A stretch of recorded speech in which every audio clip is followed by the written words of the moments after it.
Nigeria. It's a beautiful Wednesday morning, and right here on Dominion Television, we serve it hot. This is Daybreak Live, Wednesday, the 26th of November, 2025, and I'm Oluwayemi Adelakun, navigating today's ride through the stories shaping the pulse of a nation. And I am Manulu Apoido. Whether you're rising with the sun, settling into work, or tuning in from the comfort of your home, we are here to deliver clarity, context, and the conversations that matter. It's another morning where facts meet insights, and insight sparks understanding. Yes, and we begin this morning with the disturbing news about food insecurity. The UN warns of deepening food crisis as nearly 35 million Nigerians could face severe hunger as aid funds dry up. What does this mean for our agricultural sector and the nutritional health of the country as a whole? We'll break down the background and the implications of this crisis. And right after that, we give you the weather updates and then dive into Daybreak News, our crisp, reliable tour through the top stories from across Nigeria and around the world. Then we'll flip the papers for our newspaper review and analysis, where the big headlines will meet sharper interpretation. Definitely, and our analyst for that is Lekon Shobowale. And moving away from that, today's big story takes us into one of the darkest evolution of Nigeria's security challenge. Ransom as an industry, our kidnapping became a lucrative economy, and of course we want to look at something major this morning, speaking about security as well, between empowering, arms and ammunition, and of course empowering vigilantes. We'll be looking at that very shortly. Absolutely. So we'll get into the conversation of how ransom payments have turned into parallel economy and what is the government missing in the strategy.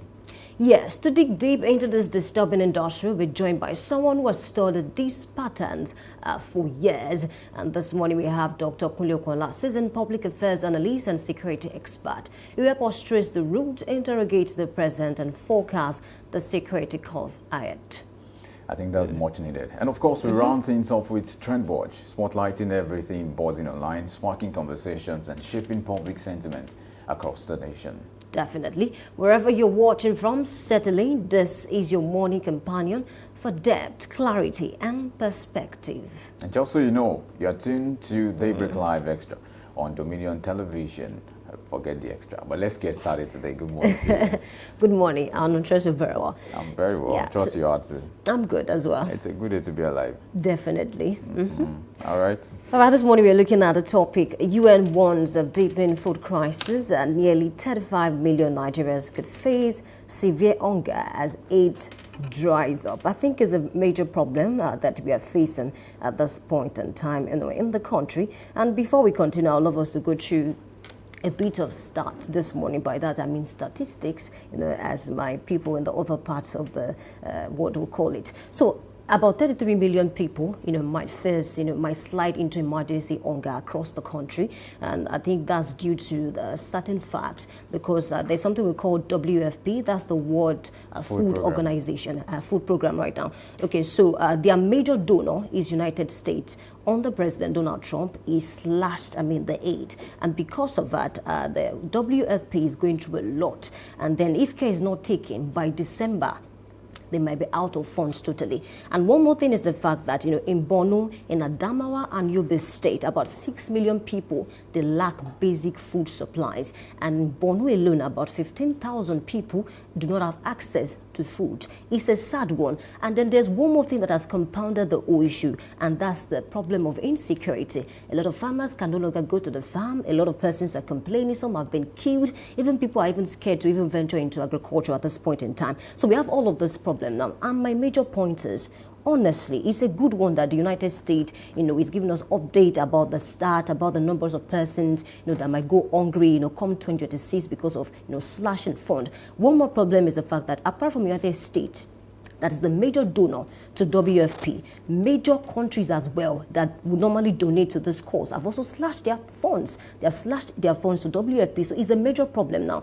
Now this is the issue. Before United Nations, we had Concert of Europe that was established, after the Napoleonic Wars, as 1815. And then what that body, was doing at that time was to ensure that, nations were at peace, balance of power, and they solved several problems. Apart from that, because that actually failed. We had the League of Nations in 1920 because Concert of Europe failed, and the League of Nations also failed. He had some weaknesses, and that was what led to the establishment of UN, that's the United Nations, in 1945. But quite frankly, I can tell you this morning that UN is also failing in certain areas, because apart from giving us these figures that, okay, this number of persons might actually slide into emergency hunger, can we begin to look at how to, nip this in the bud, how to help the situation? Because, I mean, we have the start, we have all of these things, but then are the member states sitting on this matter to see that, okay, how can we ensure that, things get better, I mean, for the people? Because it's not just Nigeria. I hope you know that. Even people, nations in Central Africa, West Africa,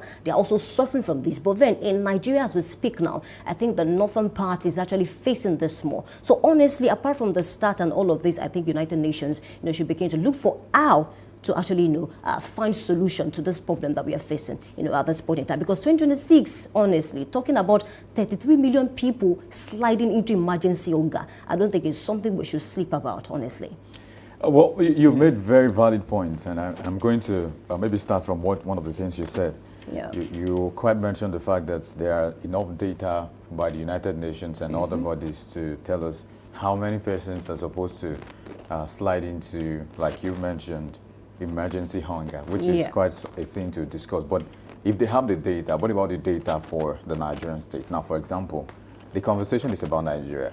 We have 36 states in the country. We have some states that have been outlined as the ones that are going to be at the brunt of this the most. They are going to be, they're going to suffer food hunger crisis more. Yeah. And I think you mentioned Borno State, Sokoto, Yobe. Yobe, Zamfara, Damawa, and even Benue State, because I mean, that's practically, that's supposed to be the food basket of the nation, according to their designation. But it seems that has not been happening. The reverse is the case, exactly, apparently. in recent times. Now, let's take it a step further now. You mentioned statistics, but I'm asking now, we need statistics for the Nigerian state. For example, if you need to cater to 5 persons, you don't need to buy 7 things. You need to buy just 5 things, because this is the number I'm working with. In the country Nigeria, how many persons are in Nigeria? Let's start that conversation. We don't know. What we have is a projection of about 200 to 250 million. Some would say 230, but there's no actual specific figure. Why? We do not have a database that can, that we can have all Nigerians to be covered in. For example, I think in some countries, developed times of the world, once a child is brought to life and is alive, one of the things the child is going to have is going to have a record on their file. It's going to be filed as a citizen of that country. So they know we've added 2 persons today, we've added 25 persons today. So now if we were 5 before, we are now 25 because we added 20 people today. So they have the data, and that works well. Because if you want to cater for people, especially for food crisis and all of these issues that we are discussing, you need to have the actual data of the number of people you want to cater for or to cater to. Now, again, let me also state the fact that from what you've also said, if about 30 million persons, let's say, give or take, if because it's 35 reportedly and some will claim 33, but if 30 million people are going to go into hunger crisis, that's 30 million minus 250 million. That's quite a number. And that's not even, that might not be absolute in the sense that it could be more or it could be less. But then let's just agree that maybe it's more or not. This is one of the facts I want to make reference to. What are the causes of this thing?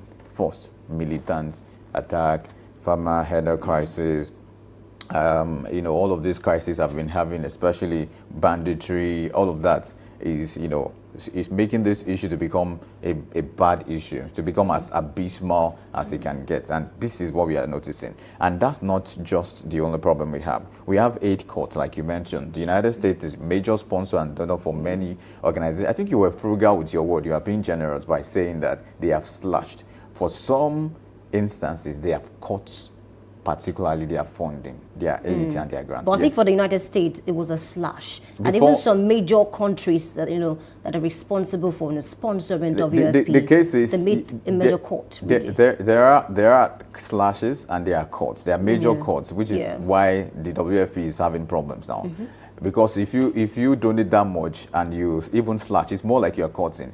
If you are, because I think it was Donald Trump that was mentioning how much they pay in grants and aid every year at the United States, for example, and it's quite a lot. Okay. It was a Do you also number. know that recently, I think President Trump, while he referred to Nigeria as a country of particular concern, speaking about insecurity, mentioned something very cogent that I'd love us to also talk about. He said, if insecurity should persist, or let me say Christian genocide, according to him now, should persist in Nigeria, he's going to, make some cuts in the hate. So that means some cuts have been happening before now. So he's saying that, if insecurity should persist in Nigeria, further cut will occur. So I'm thinking now, how is it that Nigeria is going to cope? How are we going to cope? Because, the government is even divided or distracted, if you like, compared to years before. We are still battling with ASU, battling with dot strike.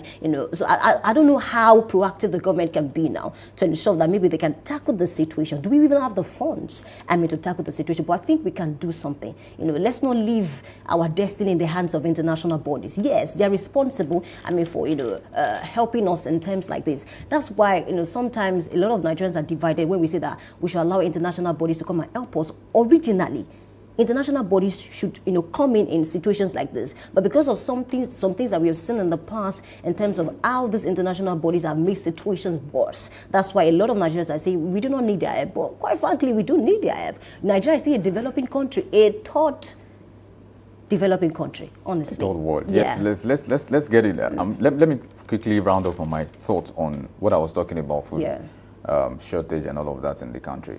I think I'll also make reference to 1976. There was a particular movement called OFN, Operation Feed the Nation, by the then president, the head of state, that's Olusegun Obasanjo. And the intention of that particular move was to increase food production across regions, to reduce food import and then rural development and employment, and also to improve agricultural technology. Did it work? Well, maybe data might not, be favorable to them, but I think to a very large extent it worked for a while. To say that things can work in Nigeria, if that's the only thing I want to take from it, I think it's worthy. If we focus on this kind of initiatives, and OFN is long gone. 1976 to now is a long time. Can we develop something similar or even better? Definitely. Do we have the technological wherewithal now? Definitely. Do we have the knowledge bank? Yes, we do. What should we do? Let's move into these kind of things. For example, I'm going to state this personally because I stayed in Benue for over a year. Benue State is supposed to be the food basket of the nation. That's the designation. Just the same way Lagos is the center of excellence, or your state is the pace setter. A lot of states in Nigeria, they carry those titles. So the title of Benue State has been defeated, especially recently. And I noticed particularly that one of the problems they have is the insecurity, the insurgency in the region. Mass illiteracy. Farmers were chased off there. In fact, their local government, as I speak to you, that does not have as much as they used to have in terms of people. People have relocated from, I don't want to mention some of those local government, but we see them in the news. Now, there's Gwe West, there's Gwe East, there's Boko too, and quite a number of places. A lot of people are moving to the city center, which is Makurdi, and maybe Boko, and some other places in Benue State, because they can no longer farm. They have enough expanse of land to farm. The farmers are ready. They have the technical know-how to plant and to make farming a lucrative thing. But the problem has been banditry, farmer-to-header crisis has troubled them so much that the production that is expected, they're not even meeting up to 30%. I'm not saying 50, 30% of their production capacity in the state. I bought rice at, I think some years ago in Benue State. I bought rice off a bag, or for one bag, I think it was about 20-something thousand naira. But if you go to every other place, it's more. Now, I think the last time I was trying to buy the same bag of rice, I think it was closing into the tune of about over 100,000 naira, as in every other state. But they plant rice in Benue State. They plant many food items in Benue State, but they cannot produce as much as they should because of the insecurity. So this is my point. If the government want to tackle food hunger, food crisis in the country, one of the things they should tackle is security. It goes hand in hand. These things are interwoven. One affects the other. If you don't face insecurity, you will not be able to tackle food problems. If you don't face food problems, you cannot It's all encompassing, it's all inclusive, and we have to have a concerted approach to this if we really get to the end of these issues. Okay, you mentioned the government should tackle insecurity. I think there are also root causes of insecurity. If you want to tackle insecurity, you have to tackle mass illiteracy, you have to tackle corruption, because the reason why all of these bandits and terrorists, actually doing so well in their business outfit is because they have arms and ammunition, and most of them, they get it from, they get it within the country, and you begin to wonder, how do they get this arms? To buy one AK-47, it costs over $1,000. A broke person cannot possibly afford that. And one more thing is the fact that you mentioned something about Operation Feed the Nation, and that we can create something better. So we need to learn from history. Just like I mentioned, Concert of Europe, League of Nations, and United Nations, it's sad to state categorically this morning that the UN did not learn from the mistakes of those former organizations. And that's what we are experiencing today. So for us to have a good outfit that will cater to the needs of the people, the committee must sit down and then learn from the failures of that Operation Feed the Nation. And that's how they can craft something better that will tackle all of those things that we're facing. Honestly, I think we have what it takes, because recently I think the president banned open grazing. I was actually clapping for the president when I read that story, because I think it's going to help us salvage a lot of situations. Because talk about this other clashes here and there, I think banning open grazing is going to help us solve much of those cases. So it's a good development. We have what it takes. We cannot even depend so much on the international bodies. Yes, Donald Trump, cost the slash and all of those things. Yes, he's going to do it. He's going to even do more, if care is not taken. But then can we begin to take responsibility, for our own people, for our own persons? So the president, and I want to believe that all of the persons, that, can actually help the president achieve this matter, are very sure they have access to this data. They are not like Nigeria. We do not have data in the country. And I want to believe that something tangible will come out, and then come 2026, that 33 million persons will reduce drastically, honestly. I think it's a fine place to leave it this morning. Thank you for being a part of this segment. But then we need to go through the weather report this morning, and of course, I want to believe that you're ready for us. Everyone is dressed for it this morning. So it's time to take the weather report this morning. So we start from Ibadan, your state's capital. Today, the weather feels like 25 degrees Celsius, and it promises to be mostly cloudy across Ibadan. And later, it rises by 5 degrees Celsius in the morning to 30 degrees Celsius and partly cloudy, and 34 again in the afternoon at 34 degrees Celsius, mostly sunny as well. Then it drops by evening, and the weather is expected to be clear at 27 degrees Celsius, and overnight 25 degrees Celsius is what it drops to, and it's expected to be mostly cloudy in Ibadan, your state capital, today. All right, let's cross over to Belkuta, South Ogun this morning. Weather feels like 30 degrees Celsius. Later, it's still expected to be around 30 degrees Celsius, partly cloudy around 2%. In the afternoon, 34 degrees Celsius, sunny around 9%. And in the evening, 27 degrees Celsius, clear around 7%. Overnight, 25 degrees Celsius, mostly clear around 9%. That's what we have for Belkuta South this morning. And still in South, Ekiti South is where we head to now, and Ekiti Southwest, Ekiti State today. The weather feels like 23 degrees Celsius, and later it rises in the morning to 28 degrees Celsius, and then it rises much further in the afternoon, becoming sunny at 33 degrees Celsius. Also in the evening, it drops much further to 25 degrees Celsius, and it's expected to be clear. And overnight, the weather stays at 24 degrees Celsius and mostly clear in Ekiti Southwest, Ekiti State today. All right, let's cross over to Oshogbo, Osun State this morning, where the feels like 24 degrees Celsius, and later is expected to rise to 29 degrees Celsius, mostly sunny, around 1%. In the afternoon, it rises further to 35 degrees Celsius, sunny, around 1%.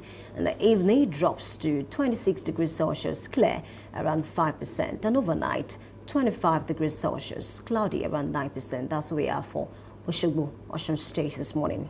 And from Osun State now to Lagos State, the weather feels like 27 degrees Celsius and promises to be fair across the regions. Now, later in the morning, it rises by 2 degrees Celsius to 29 degrees Celsius, partly cloudy. The weather is expected to rise much further by 1 degree Celsius in the afternoon to 30 degrees Celsius, and it's expected to be mostly sunny. The weather will be clear in the evening at 28 degrees Celsius, and it drops much further to 27 degrees Celsius overnight, and expected to be mostly clear in Lagos State, Nigeria. All right, let's cross over to Ilorin International Airport, Kwara. Weather this morning feels like 23 degrees Celsius. Later this morning is expected to rise to 30 degrees Celsius, sunny around 1%. In the afternoon, 37 degrees Celsius, sunny around 0%. In the evening, 29 degrees Celsius, clear around 1%. And overnight, 24 degrees Celsius, partly cloudy around 8%. That's where we are for Ilorin this morning.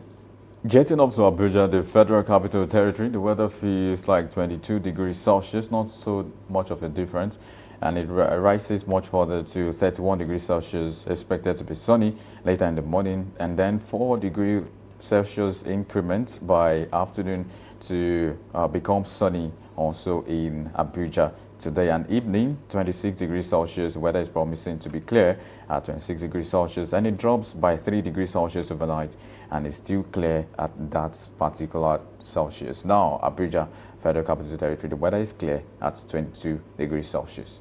All right, that's how far we can go this morning. Thank you for being a part of this segment. We need to take a short break, and when we come back, we take the news. Please stay with us. We'll be right back.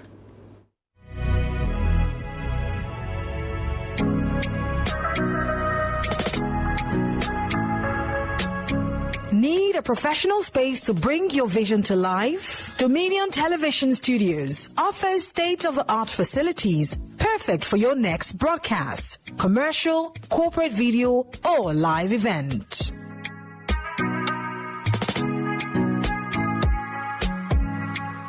With flexible rental options, cutting-edge equipment, and a supportive team, we provide the perfect environment for high-quality productions. Unleash your creativity. For bookings, email us at marketing@dominion.org.ng. Call us on 0705 506 1061 or 0916 101 1061. Check us out on Instagram, Facebook, LinkedIn, and TikTok at Dominion Broadcast, and on X at Dominioncast. Book your space today. Dominion Television, your channel of choice.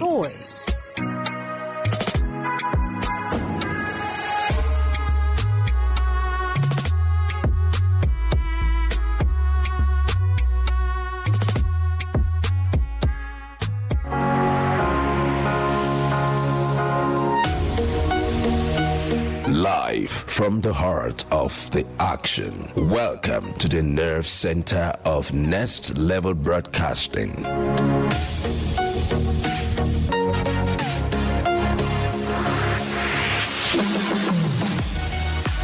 This is the OB van, where the studio meets the street. Equipped with cutting-edge cameras, crystal clear audio, real-time switching, and broadcast control, we don't just capture moments, we deliver the experience live.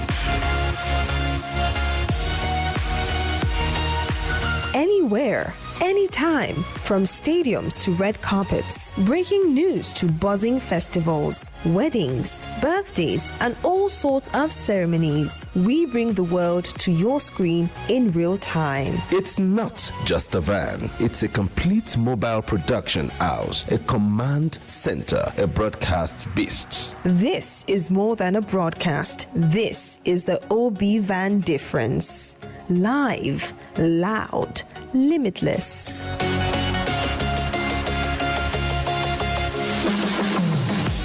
Ready to go live like never before? Book the OB van today and take your event to the world. One powerful broadcast at a time.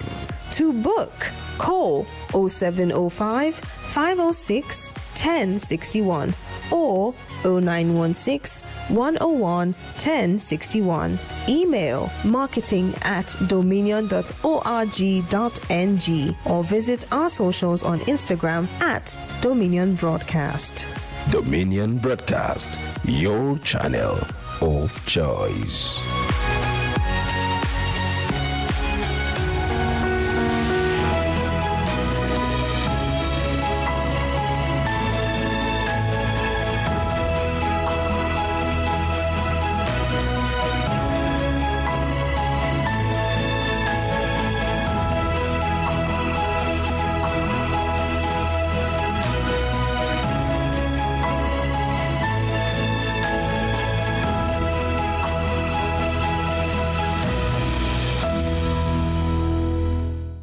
Hello and welcome. This is Daybreak News on Dominion Television. My name is Anoluakpo Ido.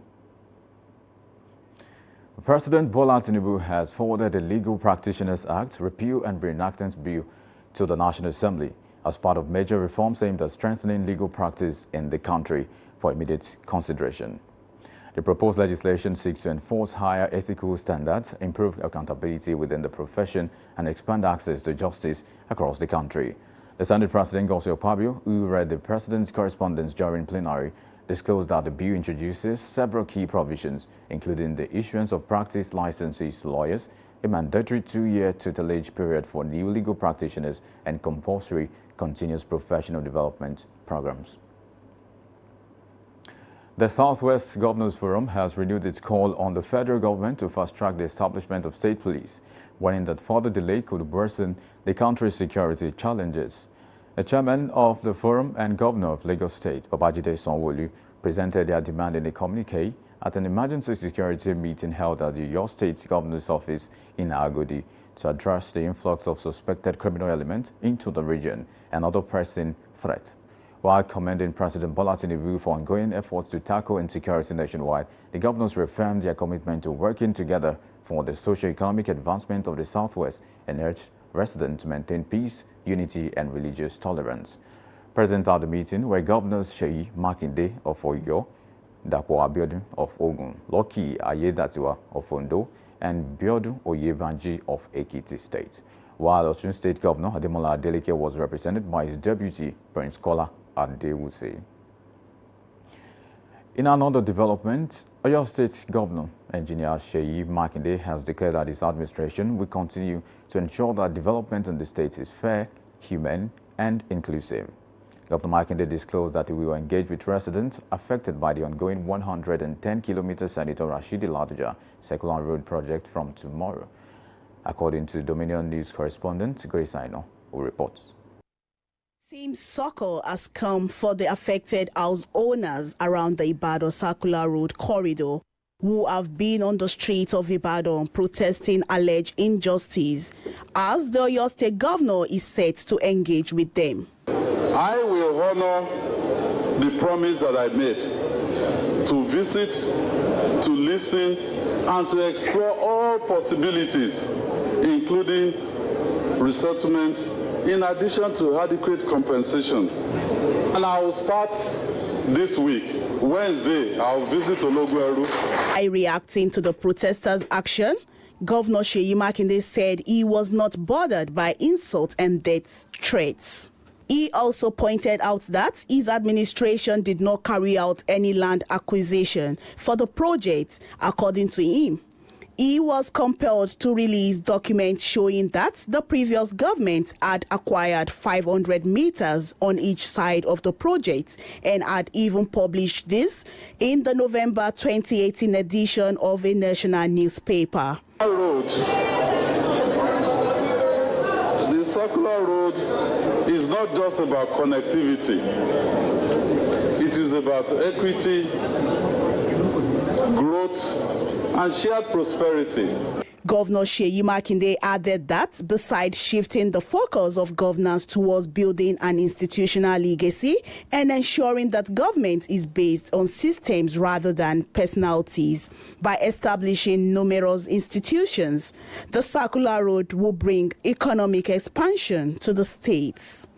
I know Grace, Dominion News. Moving on, the chairman of the Independent National Electoral Commission, INEC, Professor Joash Amupiton, has sworn in Professor Ramon Tella as the resident electoral commissioner, REC, for Oyo State. The event held at the commission's headquarters marked Tella's redeployment to Oyo State and, according to INEC, forms part of ongoing efforts to strengthen electoral administration across the country. In a statement posted on its X handle, INEC said the ceremony was conducted with solemnity and purpose in line with Amupiton's drive to entrench discipline, integrity, and punctuality within the Commission. He reiterated his stance on electoral integrity, noting that the Commission's mission represents a moral and legal duty to Nigerians. Away now from Oyo State, bandits have struck the Sapa community of Ekiti local government area of Kar State, abducting 11 residents.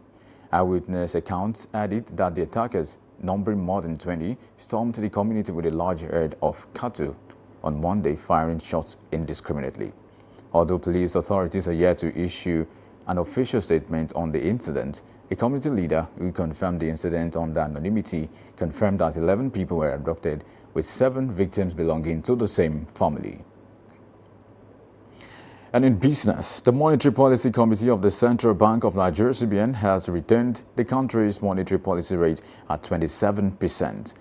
The CBN Governor Olayomi Cardoso announced this at a press conference during the committee's 303rd meeting in Abuja, reaffirming commitment to evidence-based monetary policy to safeguard price stability and strengthen financial system resilience. Similarly, the Monetary Policy Committee pegged the cash reserve ratio (CRR) at 45% for commercial banks, 16% for merchant banks, and 75% on non-TSA public sector deposits. It also maintained the liquidity ratio (LR) at 30%. And finally, in sports, Arsenal have been handed a huge boost after Martin Odegaard joined the team's training ahead of the Champions League clash with Bayern Munich today. Odegaard, who has been sidelined since early October with a knee injury, is closing in on the return and is pushing to make his comeback at the Emirates Stadium in tonight's UEFA Champions League clash.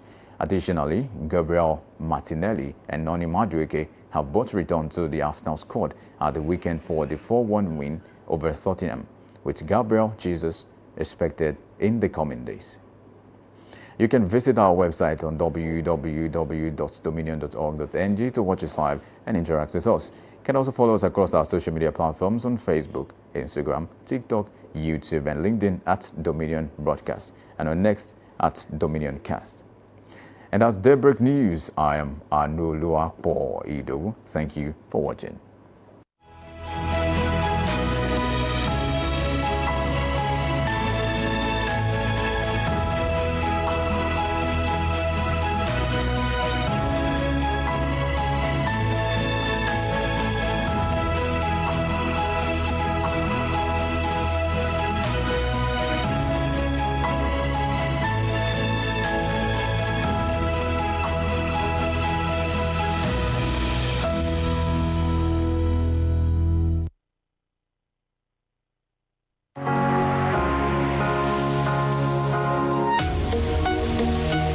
Live from the heart of the action. Welcome to the nerve center of Next Level Broadcasting.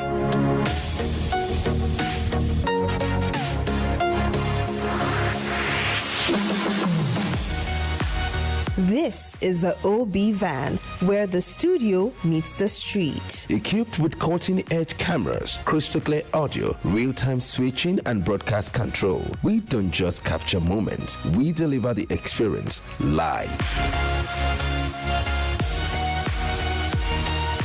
Anywhere, anytime, from stadiums to red carpets, breaking news to buzzing festivals, weddings, birthdays, and all sorts of ceremonies. We bring the world to your screen in real time. It's not just a van, it's a complete mobile production house, a command center, a broadcast beast. This is more than a broadcast. This is the OB van difference. Live, loud, limitless.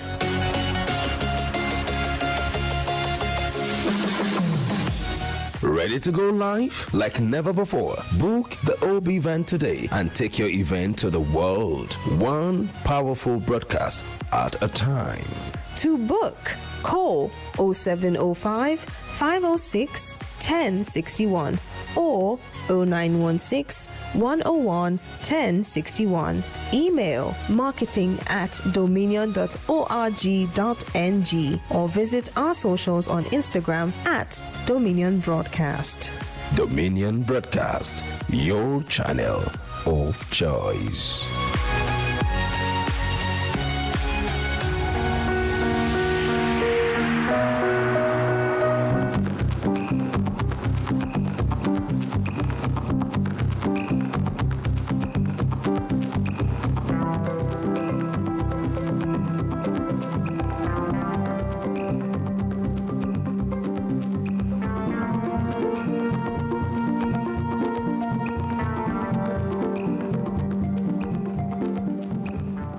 And it seems the president is happy for many reasons, but for one, the abducted KB girls have returned, and the president is quite happy about this. But the conversation will now turn to one good turn deserves another, especially now that there's another Kwara incident. We'll get into all of these stories, and welcome to this particular edition of Newspaper Headlines and Analysis, where we review the papers, the stories that are making the headlines across the nation, the stories that are making waves, of course, trending, developing, and of course across all the newsprint that we can lay our fingers on today.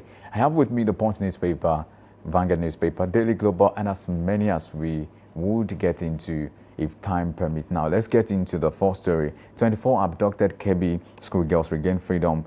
Tinubu welcomes them. While the welcoming was being done at one quarter, the other quarter is facing another issue, especially in Kwara State, because the story on New Telegraph newspaper says bandits strike again, abduct pregnant women, nursing mothers, 7 family members, and others in Kwara State. We just read the news a few minutes ago, but it's a shocking one, not a good one. It's a far cry, especially now that everybody's waiting for what the president or the government, this present day administration, can do about that situation. While we're celebrating KB return, it seems there's Kwara gone again. You know, just like they say, fly away Peter, fly away Paul. But anyway, Nigerians are clamoring for, if one good turn has come, let us have another. And that's on the New Telegraph newspaper, as you can see on your screen. Now, another story is too on making the front page. Reps convey resolution against Nigeria's CPC designation to U.S. And that story is talking about nation sovereignty remaining non-negotiable, and that's coming from Abbas also on that particular story. Now, Gumi says something that is quite interesting. It's of interest to many people, and there's been questioning about this. You know, Sheikh Gumi came out to say that he will lead amnesty push for Nnamdi Kanu if he shows remorse. There's still room for political solution. That's also coming from Agoja. So some would beg or ask the question, Gumi says he will lead amnesty push for Nnamdi Kanu if he feels remorseful. I mean, so the question would be, who is Gumi? Some persons have also spoken to this issue, but Gumi says he has what it takes to get Kanu back.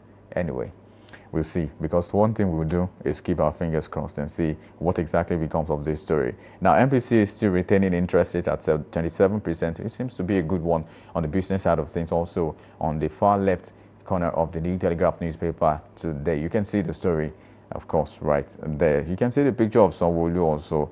That's also a thing to talk about, especially with Lagos. But we'll get on to some other story that federal government bans open grazing nationwide over rising insecurity. That is also making the front page today. Federal government bans open grazing nationwide over rising insecurity. Chibok still under heavy taxation, terror reign in communities. That's coming from community members, as we also have that story. Now, flip the pages of the print now. Moving from the New Telegraph newspaper to another paper of interest today, and you want to know which one is of interest, and that's Daily Global. It picks the story of the KB return. Now, that's 24 abducted KB schoolgirls regain freedom. Tinubu welcomes them. While he also takes the ASU story that is of interest, especially to the education sector in the country, Nigeria. Strike. ASU, NEC, that's the National Executive Council, to review federal government's final terms today. So that's the conversation expected to go on in a few, maybe hours now. But we'll also track and keep you up, bring you up to speed as it breaks much further. We'll put you in the loop as to this story and the development around the story. Now, moving on from that as well, if Kanu shows remorse, I will push for his amnesty. Sheikh Gumi is making the headlines now. Anyway, insecurity and soaring food prices, why CBN's MPC must target the real enemy despite favorable macroeconomic tailwinds. That's also a story on the Daily Global newspaper today. Alleged $66 billion Mambila power fraud. Agunloye forged contract document. That's coming from Witness. There's an allegation right there. Something to check out for today. Now, moving on from that print now to the Punch newspaper. And what is the Punch punching this morning? You want to know, particularly, you get to see every of the story on the Punch newspaper, particularly the kidnapping spree has been the major high point on the Punch newspaper. You can see the big caption, the bold caption, kidnapping spree escalates as federal government negotiates hostages freedom. That story It's on page 2 of the Punch newspaper to get more read into that story. But we'll keep tabs on that as well, as kidnapping spree escalates as federal government negotiates hostages freedom in that's 18 mothers, children, others abducted in fresh Kano, Kwara raids, Kebbi girls freed, federal government defense negotiations with bandits. And I thought a particular country says that they do not negotiate with terrorists, but the situation is not the same in our country. Now, moving on from that, Wiki block asks courts to nullify PDP convention. Now, if you also follow the story of the PDP crisis, you'll recall just last week, Anyawu, the acting chair of the PDP, said the party was Christmas came early. He was referring to the National Convention as a Christmas charity, or more like a party, a Christmas carol, a jamboree. But you know, Wiki is also now pushing for something more than that. He says, let's even make it nullified. Let's nullify that particular convention that it did not hold. Now we'll see what will become of that, if that is going to count or if it's not going to count. Now, I mentioned Sanwo-Olu the other time. Sanwo-Olu presents 4.2 trillion naira 2026 Lagos budget. That story is making the rounds in Lagos, particularly across the nation, because we understand how important Lagos is to the federal government allocation, to the federal government, IGR has internally generated revenue. We understand the impact of Lagos State. But see, hey, 4.2 trillion naira, Lagos 2026 appropriation bill has been presented just a few days after the Oyo State bill was also presented, and that's about 891 billion naira. So if you check what is if you put them side by side to see which one weighs more and why does it weigh more, you probably get the confirmation from a lot of reasons. But let's not switch into that story, because 4.2 trillion naira 2026 Lagos budget, it is something we'll still get into. Maybe in our subsequent conversations, we'll dive into what is taking the bulk of the money, what is taking the bulk of the budget, what comes first, what is the priority of the Lagos State government that is not the priority of many other people. Why do we have that figure in the tune of 4.2 trillion naira when some states are already or are still doing millions? Why are they doing trillion in Lagos State? But all of those conversations will come shortly after now. Let's move on from that story now. 2027, I will stop rigging vote buying and Mutmito vows. When I saw this story, that was exactly what I did. To say, is it possible?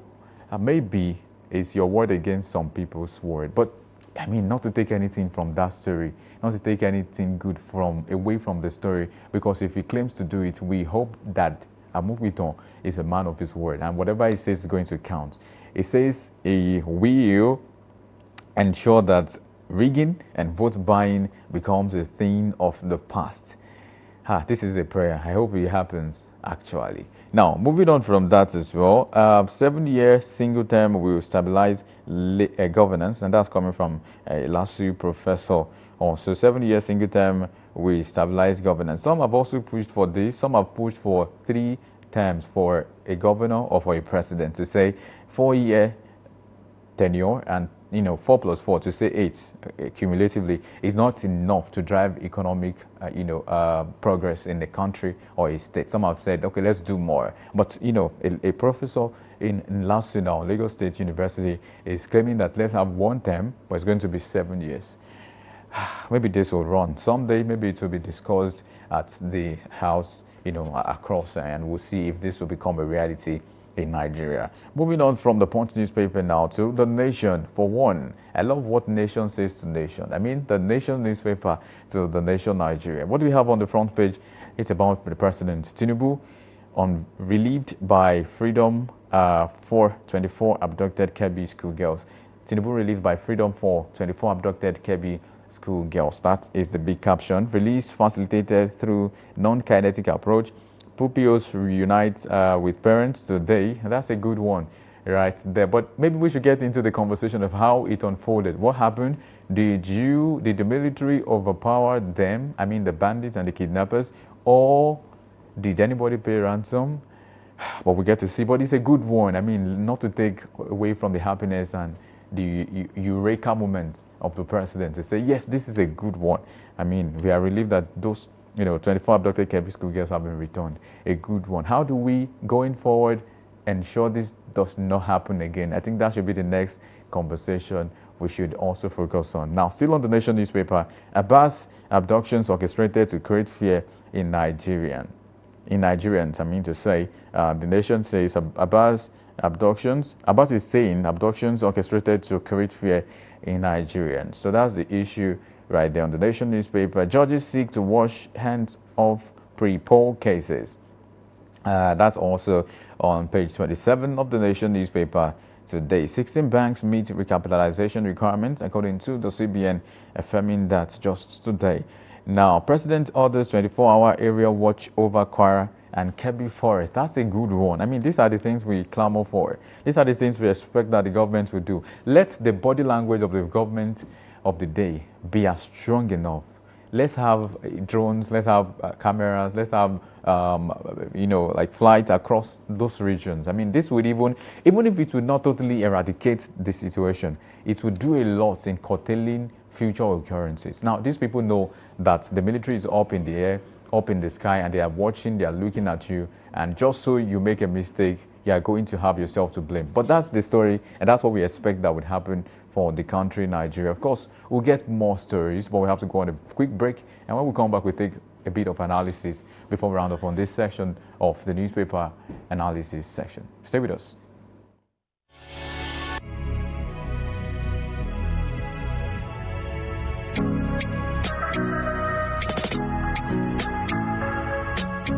Need a professional space to bring your vision to life? Dominion Television Studios offers state-of-the-art facilities perfect for your next broadcast, commercial, corporate video, or live event.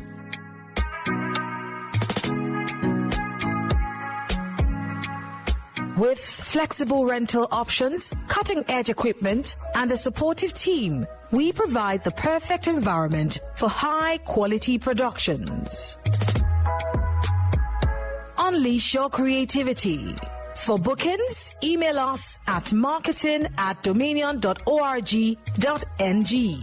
Call us on 0705 506 1061 or 0916 101 1061. Check us out on Instagram, Facebook, LinkedIn, and TikTok at Dominion Broadcast and on X at Dominioncast.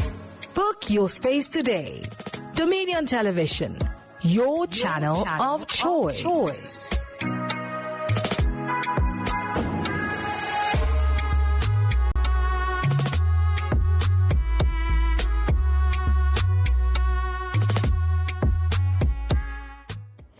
And thank you for staying tuned to us on this very dial today. Let's get into the analysis proper. I mean, so many stories to go on.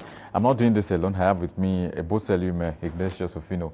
Thank you for joining us this morning. Good morning to you. Good morning, Anolu Akwedo. It's so good to have you. So let's get, you called my full name, by the way. So let's get into the story now. One of the stories we will take very quickly for one of time is, now, Tinubu has, welcomed those 24 KB schoolgirls that were abducted. And it seems like a good one. But while we speak on that, there was another issue in Kwara State involving some persons being kidnapped. But the president has ordered aerial surveillance over KB Forest and some other regions as well. This is a development, and I think this is what a lot of Nigerians are expecting, that the body language of the government should be fierce and be, be stable to say, this is it, we don't want this kind of thing. But let's talk about the issue of which one should we take is the conversation now. But let's take that issue very quickly, that the federal government is doing something. Do you think this would, in a sense, maybe not totally eradicate the issue of insurgency, but will it go a long way?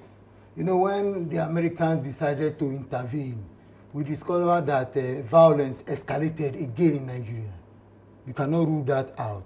So we don't actually know who are the true sponsors of terrorism in this country. I knew that of recent, His Excellency Asiwaju Bola Ahmed Tinubu decided to bring in new service chiefs. And at the end of the day, what happened again? There was high rate of insecurity again. So there is a lot of problem in this country. When it comes to issue of security, there is one thing I sense. There is a lot of conspiracy within the Nigerian armed forces, both internal and external conspiracy. And when you look at the Nigerian army for now, there is what we call insubordination. Mutiny. Most of the foot soldiers are no longer taking orders from their superior anymore, because now you are asking them to fight terrorists, but you are not giving them sophisticated weapon that they can use to launch attack against these terrorists. But when you look at the terrorists, the weapon they are using what we call sophisticated weapon. Then you now ask, where do they get this weapon? And most of them sometimes, they are having what we call hard currency. How come these terrorists have hard currencies? So you cannot rule out the finger of what we call international conspiracy when it comes to the issue of terrorism in Nigeria. There's also one issue that rings so loud in your heart, and that's because you also practice it. I'm talking about food situation. I know you are a big person, or you are big on that particular. So let's talk about that. United Nations has predicted severe food crisis in Nigeria. About 35 million expected to go through hunger crisis in the country. Borno, Kwara, KB, and some other states are also involved, are the ones that are maybe not earmarked now, but the ones that are on the red zone of hunger crisis in the country amid United States aid. Maybe some have said slash or cut, but whichever the case is, banditry is also inclusive in one of the problems we're having. But how do we go forward as an expert? I want you to speak like a subject matter specialist now, because that's one of your areas now. Speak to us. What should Nigeria do better in food, in ensuring food circulation and food security? Human beings cannot survive without food. But why we got it wrong was this: when the killer herdsmen were attacking farmers and killing them too. That was how we had problem in this country. Now we have what we call rising food inflation in Nigeria. Then there is what we call food scarcity. Then we have what we call increasing population. Now, what the government ought to have done is this: when the crisis started between killer herdsmen and the local farmers around the Middle Belt region of Nigeria, the government did not take what we call decisive action. Now you can see a lot of farmers have been killed. Most of those farmers today in the north, most of them have become what we call Okada rider here in the south. They left the farm. Nobody wants to die. So there is a big problem in this country. Then we are talking about food import. Where is the food importation? Food importation has been banned in this country, except those who are trying to smuggle food into this country. So there is a big problem on ground. So when you see international organizations raising the alarm that there is a serious problem in Nigeria in respect to food security. For now, we don't even have what we call food sufficiency. There is a difference between food sufficiency and food security. So when we are talking about food sufficiency, you have enough food that can go around. But when we are talking about food security, you are talking about availability of food that is sustainable over a long period of time. That is why you see the United States today, they have attained that level of what we call food security. But in Nigeria today, what are we having? We are having what we call food scarcity because of local problems that I feel that the government alone can solve it. But because the government is looking the other way around, the government has turned itself into what we call religious bigot or tribal bigot, especially during the days of Muhammadu Buhari. So there is a big problem. Go to Benue State today. Go to Plateau State. They are the food basket of the nation. But the killer herdsmen, we are going there, attacking them, killing farmers. And the government did not do anything about this. Now we are having what we call food crisis in Nigeria. It's a big problem. All right. Let's take another story for one of time, very quickly. I will stop rigging vote buying. Mokwiton has said that. He said he vows to stop vote buying and rigging in the country. How feasible is this?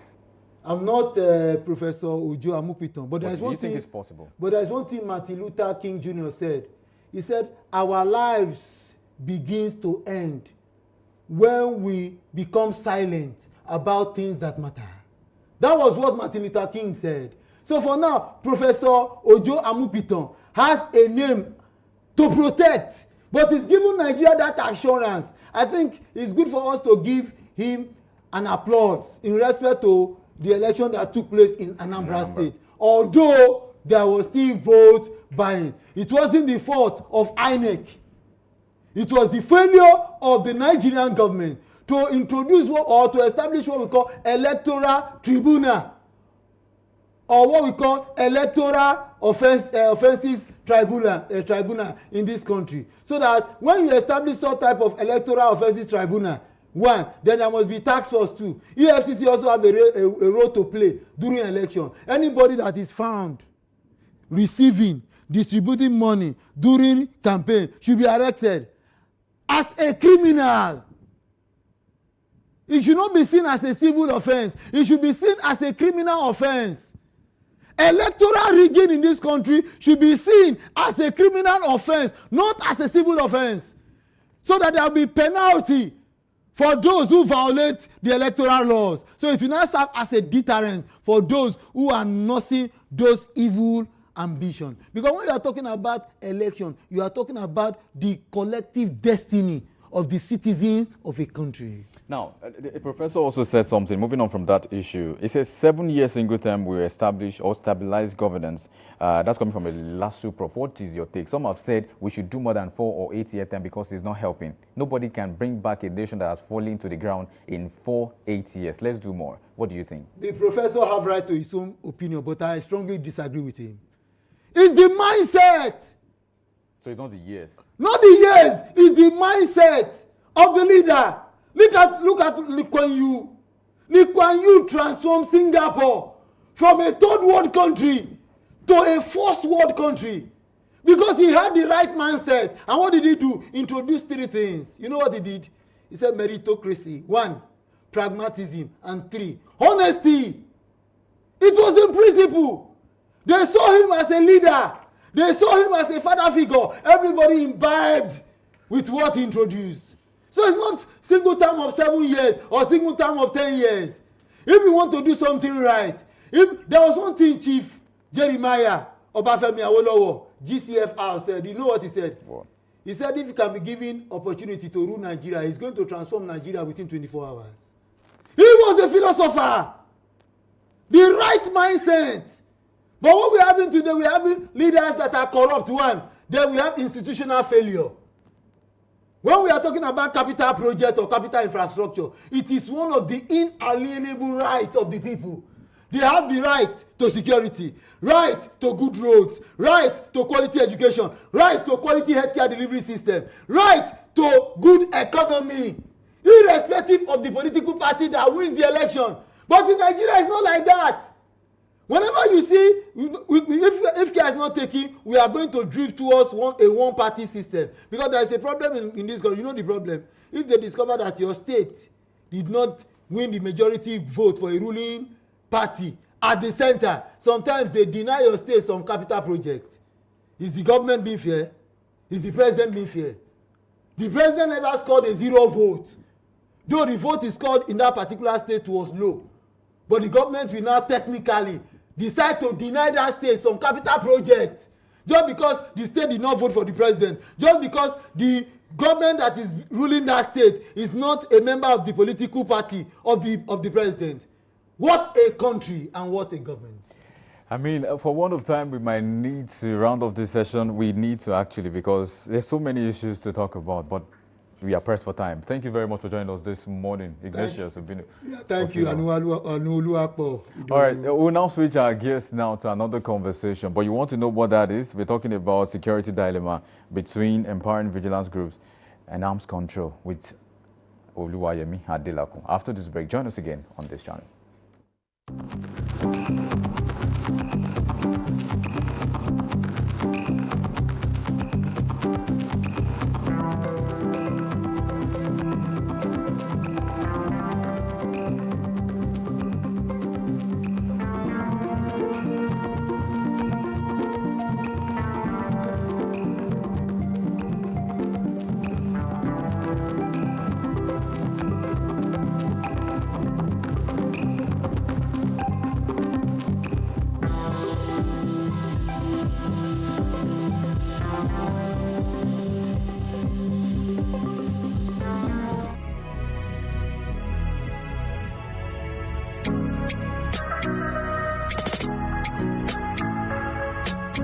Need a professional space to bring your vision to life? Dominion Television Studios offers state-of-the-art facilities perfect for your next broadcast, commercial, corporate video, or live event.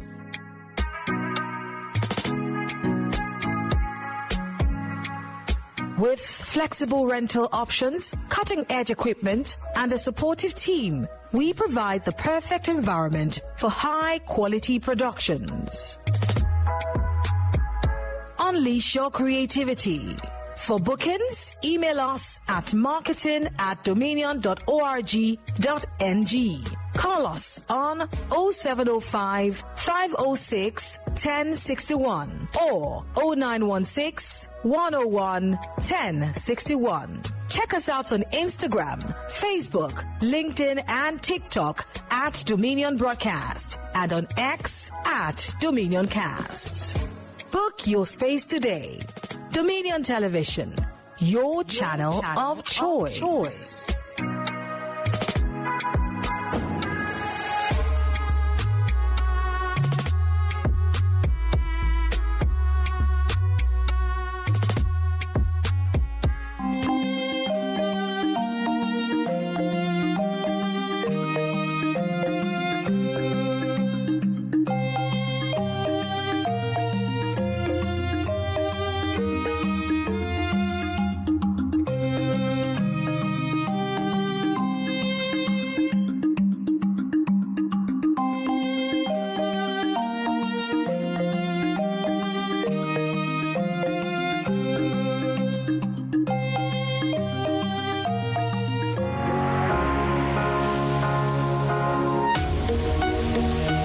Live from the heart of the action. Welcome to the nerve center of Next Level Broadcasting.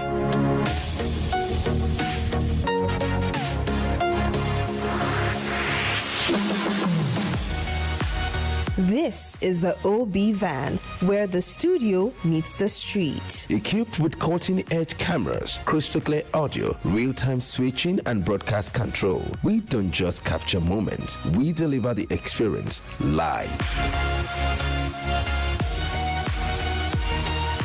Anywhere, anytime, from stadiums to red carpets, breaking news to buzzing festivals, weddings, birthdays, and all sorts of ceremonies. We bring the world to your screen in real time. It's not just a van, it's a complete mobile production house, a command center, a broadcast beast. This is more than a broadcast. This is the OB van difference.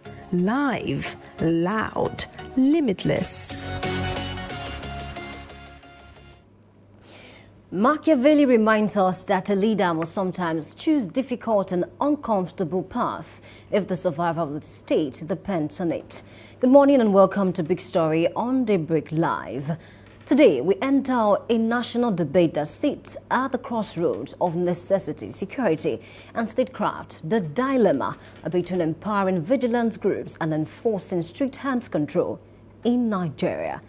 Across the country, communities are caught between fear and survival. Bandits, terrorists, and violent non-state actors continue to overrun areas where the state protective reach falls short. And in this vacuum, vigilance groups are rising, demanding the tools they believe they need to defend their people.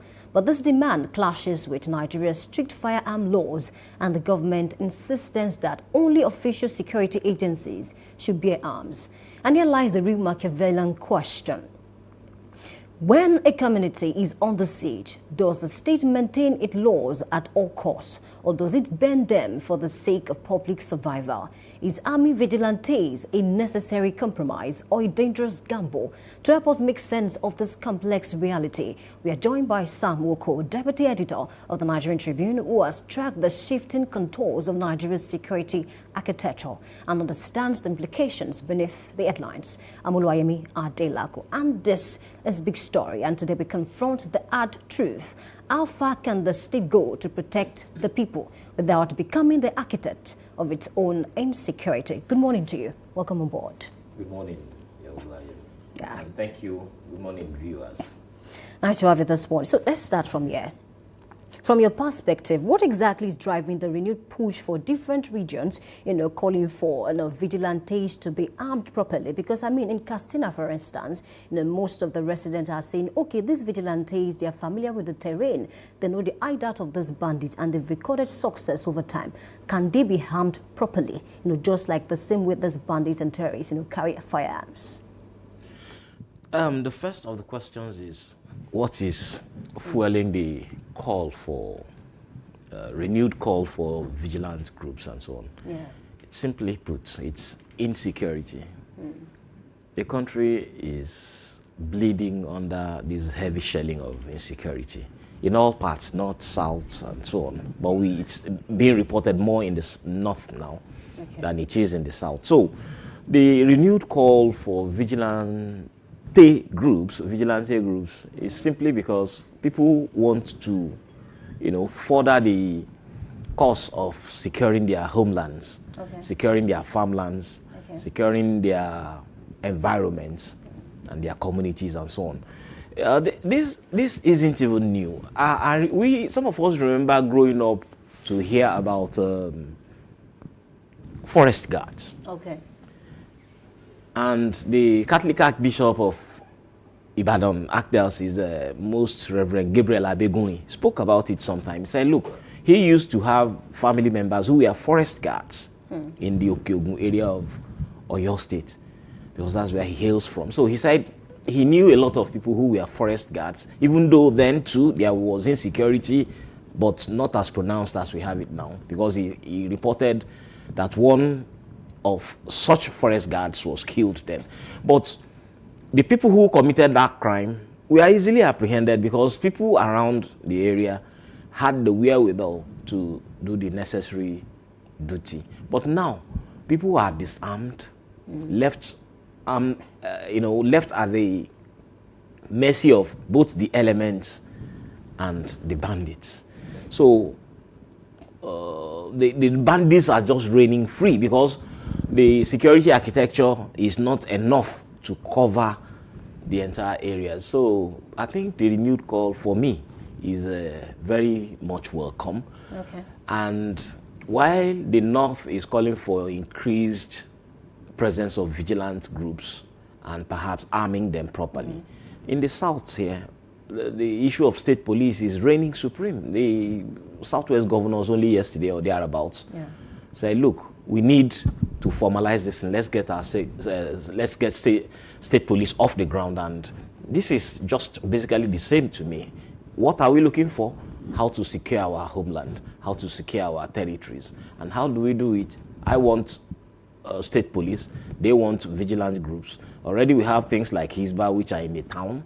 Okay. Towns, state capitals, they are more interested in naked mannequins and bottles of beer. But those whose job would be taking care of securing villagers, ungoverned areas, so to say, all those remote areas where the bandits reign freely.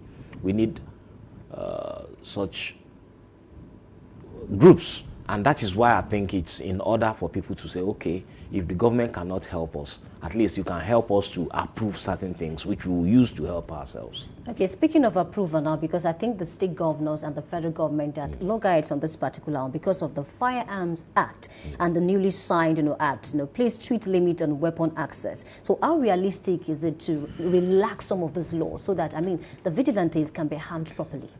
First of all, it is the lawmakers that make laws, and the same lawmakers are there to amend laws, repeal laws, and the president would give his assent to such amendments and the new laws and so on and so forth. All we just need to do is agree that we need security. How? I want state police. The president will say, okay, go, but these are the terms. I want vigilant groups. This is the term. I remember the things Odo State went through before Amotekun was approved.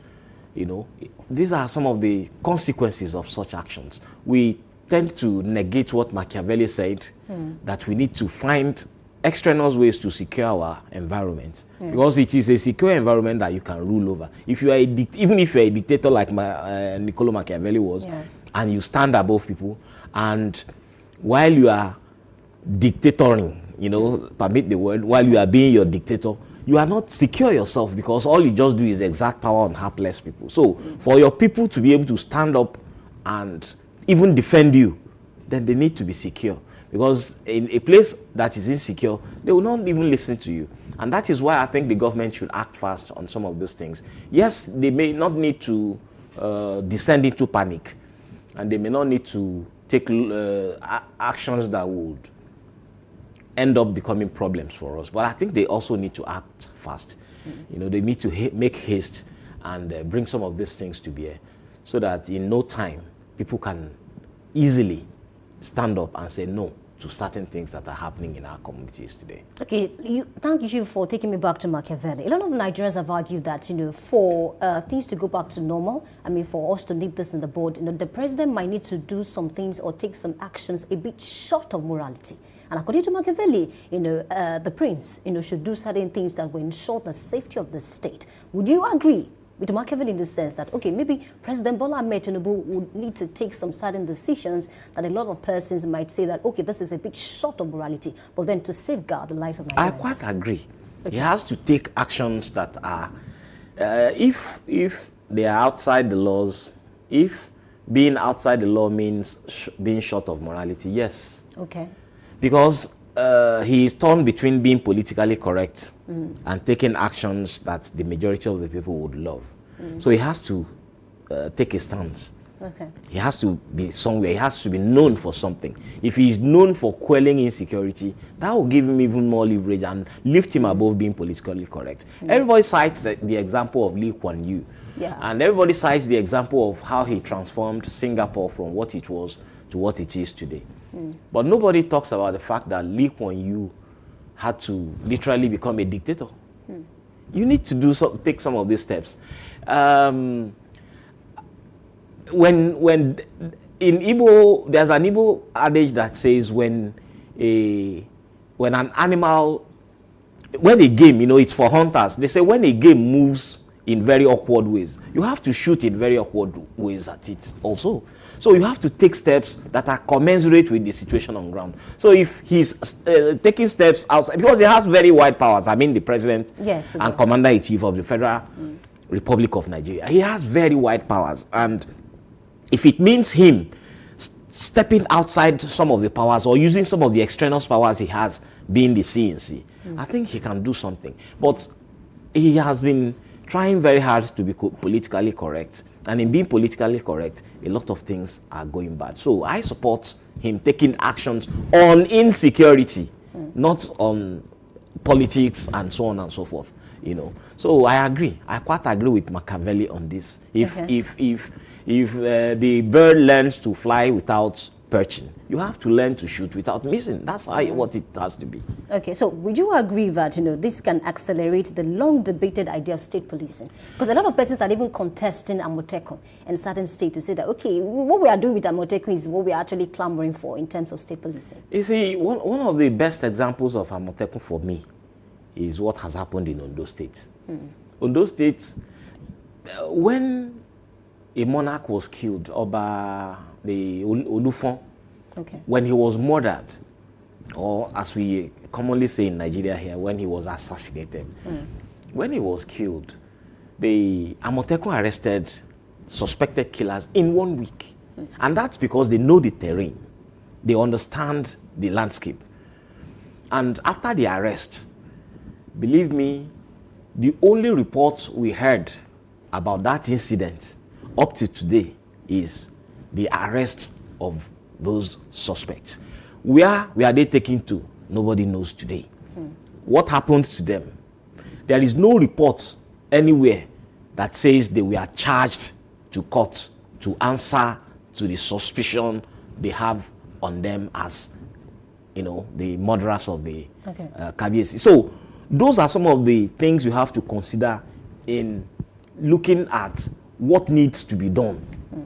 Why would some of these actions not be taken outside the confines of what you have already? So now, Amotekun came after a long fight and after a very serious struggle, but still it is limited. But it is very helpful. So it's a very good example of what Amotekun can help us to achieve. Now, has that accelerated the call for a state police? Definitely.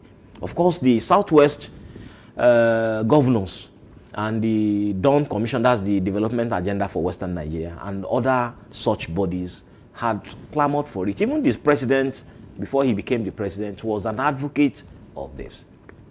But sometimes when they get to the seat of power, you begin to look at them differently. So has he taken steps to give this, to lend credence to this call? No, as far as I'm concerned. So now that the Southwest governors have come together and said, look, this is the time for it.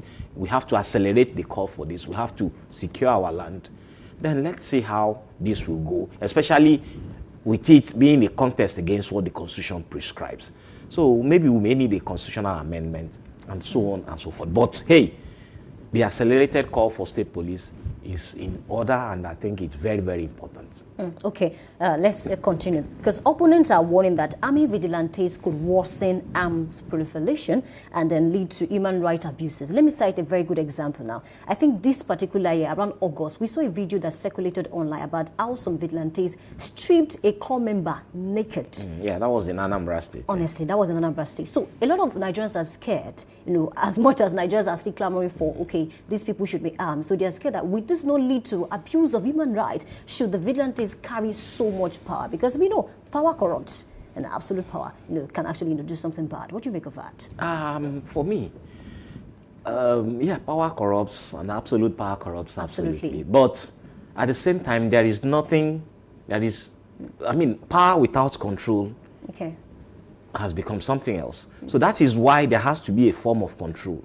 So if you, as an operative of either the vigilante group or the Amotekun or a state police officer and so on, if you take laws into your hands, if you do things that are outside the dictates of the laws founding your organization, then deal with the person accordingly. One of the problems we have is that there are hardly consequences for actions in this country. Okay.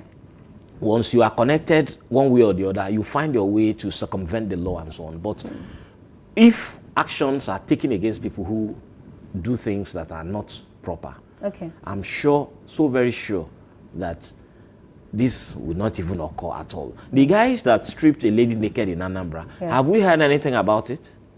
I don't think so. Not a prosecution, not the lady herself even fighting for her own right. Because now there will be social shaming, there will also be so many other factors around the action that had been taken. So if she stands up and says, I want to sue the organization that sent people to do this and the individuals involved in that, which is what we see in many, especially in the US, when policemen act beyond their powers and when they do things that are not supposed to be done, they sue them. You can sue them you can sue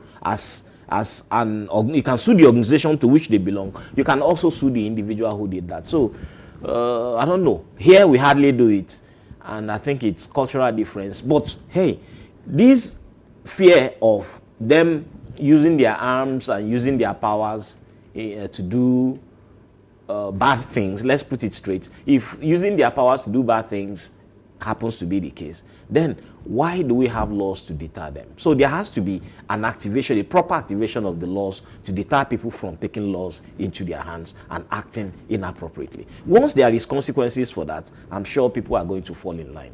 Okay, another arguments that Nigerians have brought to the fore is that politicians can also hijack this, by trying to make sure that these people work for them in a way, especially now that we are getting closer to the next general elections. What do you make of that?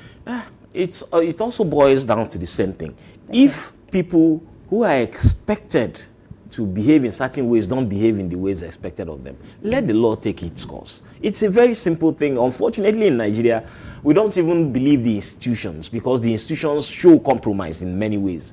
When things are not done as they are supposed to be done, then it becomes a problem, because the lack of trust in the institutions is the major problem we have. If politicians call for the use of, let's say, a vigilante group comes now and, they mount a security here, and they take actions that are outside the dictates of what the law says. Hey, take the politician, take the vigilante as a body, take the individuals who took that action and sue. and let them face the consequences of what they have done. Once that is done in a few places, I'm sure people's trust will rise. And when people's trust rise, then those institutions themselves will become more credible and people will accept them. Because what we are talking about now in the bigger picture is insecurity in the land. If people are armed and they are made to belong to certain organizations and they face the people, the bandits who are terrorizing our communities, and they repel them and keep them at bay, I'm sure Nigerians will even give their own support to such groups. But when such groups go fight bandits and come back, they face the community again and begin to terrorize the people for whom they are supposed to be protectors, then it becomes a problem. We have that. That's why people don't trust the police. When you go to the police station, you will do many things that are unheard of, so as to get your matter heard and things like that. So that has to be looked into also. Once there are consequences for all these things, once there are results, you see that, hey, this man did this, he's not supposed to do it, you suspend him, you fire him, you do anything that is required by the law, then you see people begin to trust even the politicians in their use of some of these things. So it becomes for us a matter to look into, that as we are pursuing the need for vigilante groups, as we are pursuing the need of local security outfits, we are also pursuing the need for us to keep them within a certain framework so that they don't go outside the laws that formed them, and then they don't go back and become a terror to the people who need them. Okay, you mentioned something very cogent. You said people do not trust the police. Even the judiciary, a lot of persons, they lack trust in the judiciary. Because we've seen cases whereby a lot of vigilantes who have gone overboard, they were taken to court, and at the end of the day, they were freed. So how do we balance this? In a country whereby the judiciary, a lot of persons don't have faith in the judiciary, even in the police. What do you make of this, honestly? Sometimes you begin to wonder if it is our laws that are weak, but no, it is not. It is the people who enforce these laws, the people who are supposed to interpret these laws, and the people who are supposed to bring the laws to the knowledge of the people who don't do what they are supposed to do. They are the ones who fail us. If actions are taken and we have the right equipment to prosecute, I don't see us, having issues with our institutions. But over the years, we have politicized so many things, including our institutions. It has become a problem. Now, it wouldn't have been an issue for the government to say, withdraw policemen from VIPs. Okay. But when they withdraw policemen from VIPs, you stop the sight of seeing a VIP carrying an umbrella. You see a policeman in uniform carrying an umbrella for a VIP. When such sights are no longer the case, you begin to say, okay, this institution is getting serious. When you see people pursue their rights and get their rights, if their rights are infringed upon and they get amendments for this, you will now begin to trust the institutions. But the institution that is to prosecute is the police. When the police fails to prosecute properly, you will lack trust in the police. When you get to the judiciary and say, this is my case, look at it dispassionately, and you don't get the law to your side, it becomes an issue of trust. So it's a general matter for us here. All I believe we should do is, so long as these institutions are created and they follow the laws to the letter, I don't think we will not find a way to begin to trust them when they do the things they are supposed to do. So it is for those who lead us not to misuse these institutions. And once this is done, the ordinary man will trust these institutions. Okay, let's talk about self-defense now. I'm not sure you've seen pictures and videos online where you see some clerics, they carry guns, on their backs, and even citizens, they'll carry, maybe cutlasses and then pistol, and then they are saying we want to protect ourselves because the government have failed to protect us. I see such photographs.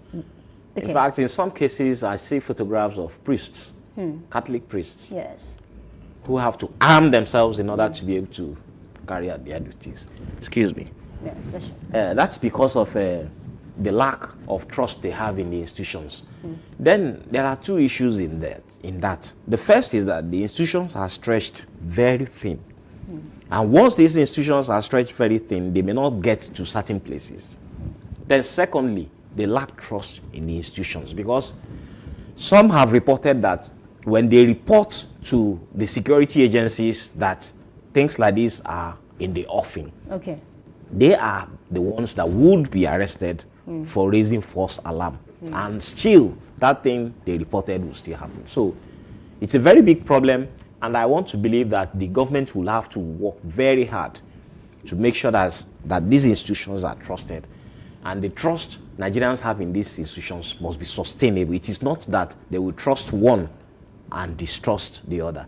So it is possible for you to begin to say, I don't trust the... In fact, it happens now in some places in the north. What we hear is that once they have intelligence that certain things might happen, they take the laws into their hands. They take steps to protect themselves because they have no trust in the institutions that are supposed to do that, protecting them. Many of them feel, no. When these people come now, they will even be helping our enemies. So the government has a long way to go regarding that, and it must be done very, very fast. Okay, still on self-defense, let me cite an example. I read the story of a farmer, who killed a bandit because the bandit tried to kill him. So he killed the bandit in self-defense. And then the most surprising thing about this whole case is that this same farmer has been charged to court to serve, years in prison. And then he's coming out to say that, but then I killed this man because they tried to kill me. Can we look at, relaxing the laws, surrounding self-defense in Nigeria? Because it has gotten to a point whereby you might just enter a car, you don't know, you can't tell whether the person sitting next to you is carrying a pistol in his pocket. Honestly, what do you make of all of this? Excuse me. Now, the issue of the man in Adamawa who is now facing the death sentence because of self-defense has become an international debate. But before it became an international debate, it had been a debate in the land itself. So it tells you that the institutions, the trust in the institutions is warped. There is no perfect situation anywhere. Okay. There is no perfect anything. Okay. But hey, it was established that this man defended himself. It was thoroughly established according to what you read from the case of the man. Yes. But he stepped out of certain things, and the case had a fatal blow and so on. So now that everybody is waiting for the government to pronounce pardon or maybe commute the sentence or whatever, it now goes back to the issue of self-defense. If you defend yourself with a force that is equal to what was brought to you, I don't think there's any issue in that. So that is why the issue of the Adamawa man is a problem to us as a society. And we also need to look into that and all the other underlying issues beneath it. But when laws are made, and they are laws that are particularly, if there is equity in those laws, and we are seeing that they are equitous in enforcing those laws, I don't think it will take too much for Nigerians to be able to move along with the government. And that is where that is what I'm trying to emphasize here. Once things are done properly, Nigerians are very easy people to trust and to govern. Nigerians are very easy people to go along with. But lack of trust in the institutions creates the problem, and that's the foundational problem we have here. Okay, so very quickly now, a member of the House of Rev, recently, I think yesterday, is saying that, the House, should close down because, Nigeria is in total chaos at this point in time. Do you think that will help anything? Closing down the House of Representatives? Well, he may be calling for a close down of the House of Representatives because they are virtually doing nothing. Okay. So if he sees himself as being useless in the house, by that I mean he just whiles away time. They come there as they will. They come there at their own whims and caprices. There is no serious issue you see them debating, except maybe there's a big scandal and things like that. Okay. But ordinarily, something like the insecurity that pervades the land should have occupied our House of Reps members so much that they won't even have time to be thinking of things like this. Now the NLC is also calling for the shutdown of institutions and so on. Hey, what these institutions I think should have done, let me even put it this way. The NLC is making that call because they appear helpless now. They don't trust the protection of the life and property of their members. But the National Assembly, which is supposed to sit up and say, let us take this concrete action or the other against the pervading, the rampaging bandits and the pervasive insecurity. Those ones are debate. In fact, thankfully, we have stopped hearing about defections and how powerful a party is as against the other. But the National Assembly, which has turned itself into an appendage of political parties, is now the one people know. I mean, that is even one of the institutions people do not trust most. So generally, for that, the House of Rep member that said they should shut down, he has looked at it and said and felt we are just wasting our time here doing nothing concrete. So it's a call. I'm sure many people would say, no, you are not supposed to say that. We are doing a very serious business here and so on. But we don't see the result of all those serious businesses they tend to be doing. And that's one of the reasons why I think he made that call. But I don't agree with him, because they can still make amends. They can make amends by coming up to say, okay, government, this is our resolution against security. You know, we've been sounding politically correct for so long on this security issue. Only one or two faint voices are what we hear regarding the true security situation in the country.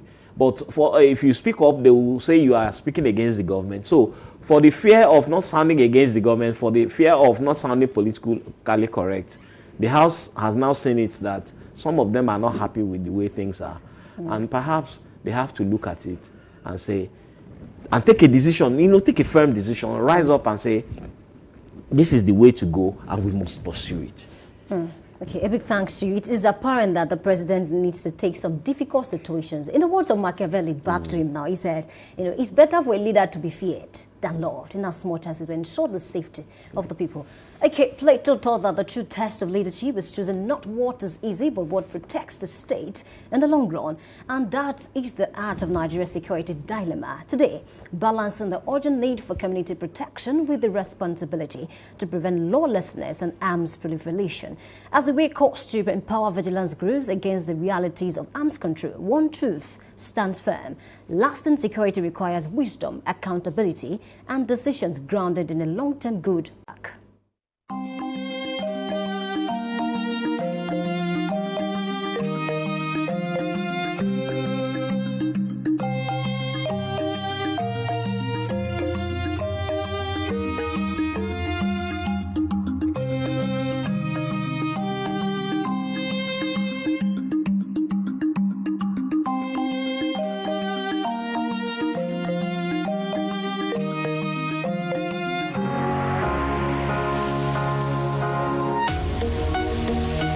Live from the heart of the action. Welcome to the nerve center of Next Level Broadcasting.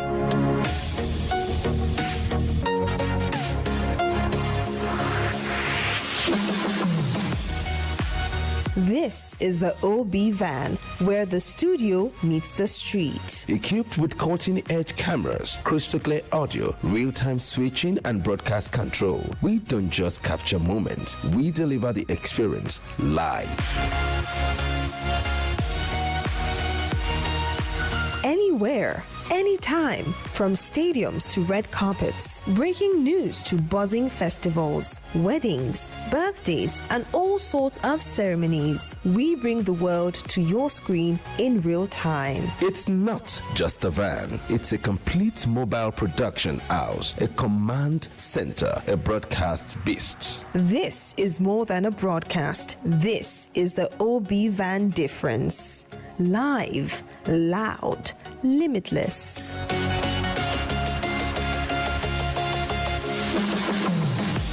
Ready to go live like never before? Book the OB van today and take your event to the world. One powerful broadcast at a time. To book, call 0705 506 1061 or 0916 101 1061. Email marketing@dominion.org.ng or visit our socials on Instagram @Dominion Broadcast. Dominion Broadcast. All right, I welcome you back. Thank you for staying with us this morning. It is still Daybreak Live on Dominion Television, Ibadan, and this is the time to talk about what is trending in the world of politics. I'm not alone in the studio. I have with me Anoluwapo Ido. Welcome back. Thank you very much. You're welcome. So let's get straight into what we have for Trend Watch today. Yes, it's please. about something that is a surface story. It's a story that is not put out on the public mainstream, the domain. Okay. So terrorists in the new video currently that is going to be put on the screen now, we're telling KB schoolgirls that they are the ones releasing them and not that the government rescued them. You know, so while that is also a conversation, you can see, so I mean, like, it's funny how these people now have access to phones and they are very proud to show. No, this is not the first time they'll leak videos, actually. It's becoming too often that we see terrorists very proud to have a phone, very proud to post on social media. I don't know how they got to this point of getting guts this much. But again, that's not as important as saying that how did the federal government, because what we got was that the federal government has been able to get back the 24 KB schoolgirls. How? The how was never in the picture. Was there a ransom paid? We want to know. I think Quite this is on the why contrary, we have to I think, what's his name now? The governor of Kebbi State. I think I read a story where he talked about the fact that, they were rescued. And then no ransom was paid. According to him, the security operatives were able to rescue the student. So now I think you probably explain. You'll be their spokesperson. So explain how that happened. I'm not their spokesperson. When they did not apprehend anyone, we did not see any of the terrorists. We did not see their bodies. They did not declare that these people have been overpowered. Because if they were able to overpower them, they would see some of their machineries, their vehicles, whatever they used to perpetrate all of those. We will get those pictures, but we didn't see nothing. I'm just trying to explain to you the situation. So the government says it's word against this guy's words. What do we believe now is what we are asking. That's the problem right now, because the governor is saying something else. Even the president, when he welcomed them, is also saying something else. But then the bandits, they came out to say that, we negotiated. It was not because your security operatives were able to rescue the students. Another problem. I don't know if you saw the story about these same bandits, or maybe their brothers, came out to say that if care is not taken, they are going to kidnap the president, and then they will stop kidnapping the commoners. They will leave the commoners for the politicians. So it's a sad one. And I think before now, even as a young person, 5 years ago, I'll see videos of bandits. You know about Shekaru now. He has a lot of videos on the internet that you come out, you release videos to threaten, some persons to say we are going to kidnap them. But then the situation has become so dire because, they have been able to buy audacity in a certain company that you don't know about. So it's really sad that we're in this situation, and then they'll come out to debunk what the federal government said. So I don't know now, maybe the federal government or the governor will come out to counter what they are saying right now, honestly. There's a narrative I don't like listening to, especially when I hear the government coming out to say, we don't know where the bandits are. It questions a lot of things. If you, for example, if you put your phone now and then you take a video and you upload it, there's an IP address. Yes. It can be that location, that specific location can be traced. We can know where this came from intelligence, from technology. It's not hard math. It's not rocket science actually. So it's something that. So if you say this. When I saw this video, I was like, what again is this? Because according to what we have seen over time, if you were able to overpower a bandit group or any organization, you should tell with pictures, with videos maybe. Don't just say you got the girls. Because we understand, this is why a lot of persons will believe this is true, that the girls were released on maybe negotiation, premise. Because I know, because we've seen the Nigerian government negotiate with terrorists before. If it was an attitude of the government not to negotiate with terrorists, nobody would have believed there could have been a bargain for this kind of thing. It would have been a get into the place, get those girls out, destroy everything that you see there. It could have been that story. But the narrative has been that there's Sheikh Gumi, for example. There's intermediaries between the federal government and the kidnappers and bandits. And then there's somebody that is going to stay in the middle to say, okay, we are having this conversation. So how did they get those 24 KB girls? It's some would say that as long as you have the solution, how you got it is immaterial. But in this case, we need to trust the government. People need to bank on the government to say the government is capable of doing this. We want to know how they did. Because there was a time the government said nobody should pay ransom. Did you get that? There was a particular circle about that nobody should pay ransom to terrorists and all of this. But if you say that, you should also do it. Don't just say walk the talk. I mean, you should be the first person to lead the race to say, we are not negotiating. No. We went there and we got this. It shows a stronger voice of the government to say, the government is not taking any risk, especially with these people, and they are not ready to have conversations. They are ready to sweep into action, get the job done, and get those girls freed. And I think another story that also broke in line with this was somewhere in Adamawa too. Adamawa police intercept over 500 suspicious travelers from Niger Republic in trucks. We understand that this insecurity is so complex in the country Nigeria. This insecurity situation is complex in Nigeria because we have some other bodies, some other countries, neighboring countries. Some have said Chad, some have said Niger. And we have seen all of this, that many persons are coming. There's an influx. It means our borders are borders. Our borders are porous, I meant to say. Our borders are porous, and anybody can infiltrate and do whatever they want. Okay, and hold on. Okay, you mentioned something that I would like to react to. You mentioned something around, it's easy for them to find out. Okay, it can actually be easy for them to actually trace these persons because they have the IP address. Let me start an example. This same year, or maybe late last year, Toya Brown, a popular actress in Nigeria, there was a time when a guy, was dragging her seriously online, and then it took the police to, I think they found him in days, and then the guy was arrested. But then what happens to bandits and terrorists that will post videos and you have access to actually arrest them? So it talks about, the complexities. We are in a serious issue now, honestly, truth be told. And apart from the Kebbi girls, even the Kwara, the people that were abducted in that CAC, in that CAC church, they were released. And then we didn't hear much about how they were released, whether ransom was paid. I recall that I think about 100 million naira was, demanded for one person, running to about 3 billion naira. But then they were released and they walked free. So we don't know. The government is trying to be diplomatic about these things. They will say, okay, we've been able to release them. I think that's the most important thing. Do not bother about how they were released. And it is sad. We cannot continue like this. We know how to find these people, but we're not doing the right thing. I don't know. Maybe, taking help from international bodies might help us solve all of this. But then Nigerians are still skeptical about the fact that these people are coming to steal our resources. This is the situation we're found ourselves in, and it's sad. And well, actually, it's actually a good place to draw the curtains on Definitely. This particular edition. Thank you for staying tuned to us. Of course, my name is Anolo Akpoidowu, and remember to be a good citizen of this country because it takes you, it takes me, it takes everyone to make it better.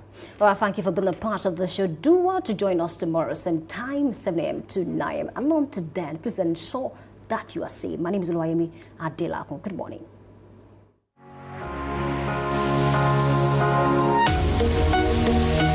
Live